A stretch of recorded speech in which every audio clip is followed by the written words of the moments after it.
Latvija ir pilna ar ielikteņiem, kas izkalpojas saviem svešzemi kuratoriem. Lūk, tikai viens piemērs. Krišjānis Kariņš nodeva Latvijas valdības stafeti Evikai Siliņai.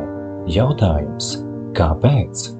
Restarts noticis, lai Latvijas iedzīvotājiem viltīgi uzspiestu Stambulas konvenciju, protams, melojot, ka tas viss tiek darīts sieviešu ģimeņu labā, bet praksē notiek vēršanās pret tradicionālām ģimenēm un bērnu izņemšana no tām valstīs, kur Stambulas konvencija apstiprināta.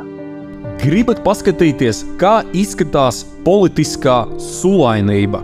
Gribat paskatīties, kā bijušais Latvijas premjers Briselē atskaitās, laikam saviem saimniekiem par to, kāpēc Latvija nav ratificējusi vienu ļoti ģeniālu dokumentu.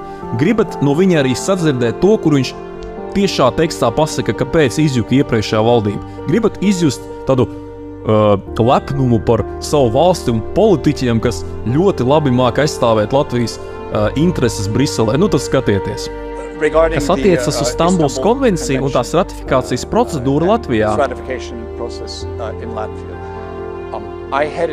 Es vadīju iepriekšējās divas valdības, un viens no iemesliem, kāpēc es izformēju pēdējo valdību, bija tas, ka mēs nevarējām nonākt līdz politiskajam kompromisam, lai pabeigtu šo ratifikācijas procedūru parlamentā.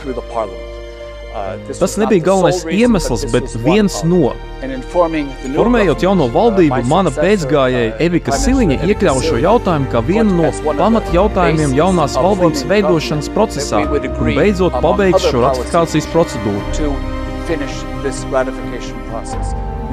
Mums šobrīd ir panākta politiskā vienošanās, un parlamentā šis jautājums šobrīd ir procesā. Esmu pārliecināts, ka šis jautājums būs pabeigts. Kas ir jāatceras? Latvija ir viena no valstīm, kurai robeža ir ar Krieviju, un tā vairāku gadu garumā ir mēģinājusi iestāstīt mūsu sabiedrībai melus par šo konvenciju. Tas, ko esmu dzirdējis un lasījis no cilvēkiem, ka ja mēs ratificēsim Stambulas konvenciju, tad tas nozīmē, ka esam pret ģimeni.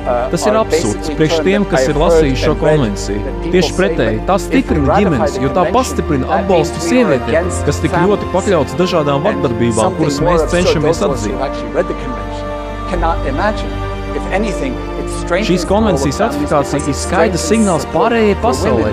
Mūsu valdība un parlaments redz to kā problēmu un esam gatavi stāties tam pretī, nevis iet ar līkumu. Latvija un citas valstis pakļuva zem dezinformācijas ietekmes, kas nāca no austrumiem, bet šobrīd mēs ar to tiksim galā. Zīmīgi, ka Turcija, kuras pilsētas vārdā nosaukta konvencija, atkratījās no šī pekles projekta, atpazīstot sātanus, kas izliekas par gaismas eņģeļiem. Stambulas konvencijas aizsargā tiek viltīgi ievazāta arī bērnus degradējoša izglītība.